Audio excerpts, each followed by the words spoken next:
최근 트럼프는 미일 안보조약이 불평등하다는 입장을 드러냈습니다.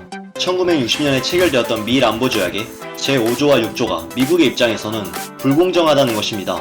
그는 대부분의 나라가 미국으로부터 엄청난 이득을 취하고 있고 일본도 그러하다고 말했습니다. 또한 일본이 공격받으면 미국은 싸우겠지만 미국이 공격받으면 일본은 그저 소니 TV로 미국에 대한 공격을 감상하기만 하면 된다고 언급했습니다. 블룸버그 통신은 지난 24일에 트럼프가 사적인 대화에서 미일 안보조약의 불평등성을 제기하였다고 보도했는데요. 이에 양국 당국자들이 부인한 지 얼마 되지 않아 트럼프가 직접 사실이라고 인정해버린 것입니다.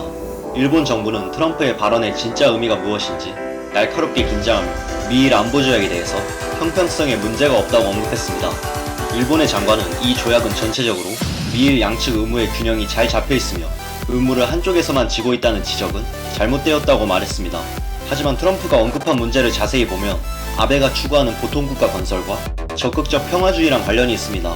트럼프가 언급한 5조는 어느 한쪽에 대한 공격에 대해서 공통의 위험에 대처하도록 하는 것입니다.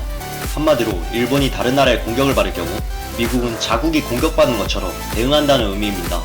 일본은 미국을 방해해야 한다는 책임은 지지 않기에 일본은 미국이 공격받아도 전혀 우리를 도울 필요가 없다고 언급한 트럼프의 지적은 일리가 있다고 볼 수 있습니다. 하지만 일본의 한 장관은 6조 조항을 고려할 경우 일본에게만 유리한 불평등한 조약이라는 주장은 설득력이 떨어진다고 지적했습니다. 합동조항이라고도 불리는 6조는 미국에서 분쟁이 발생할 경우 미국은 주일 미군 기지를 사용하도록 한다는 조항입니다. 일본 장관은 이 사실을 언급하면서 미일 안보조약에서 양국의 의무가 조항별로 일치하지는 않지만 전체적으로 보면 어느 정도 균형 잡혀 있다는 것입니다. 하지만 이러한 일본 정부의 입장과 달리 트럼프가 언급한 이번 발언은 아베와의 교감을 통해 계산된 발언이라는 이야기도 나오고 있습니다.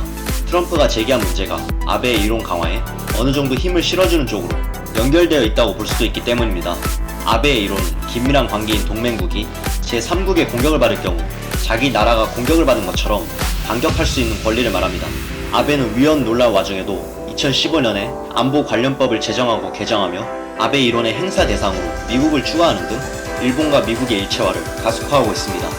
이런 상황 속에서 트럼프의 발언은 아베의 헌법 개정을 돕게 될 수도 있습니다. 분쟁을 해결하는 수단으로 무력을 포기하고 그 정권을 인정하지 않는다는 일본의 평화헌법 조항이 그대로 있기 때문에 트럼프가 원하는 방향으로의 미일 안보조약의 개정은 불가능하다고 합니다. 아베의 헌법 개정이 성공한다면 일본은 합법적으로 무력을 보유할 수 있는 보통 국가로 변신하게 되는 것입니다. 오랜 기간 일본과의 밀월관계를 유지한 트럼프는 아베와 같은 방향을 보고 있을 가능성이 높습니다. 앞으로의 트럼프의 행보가 주목됩니다.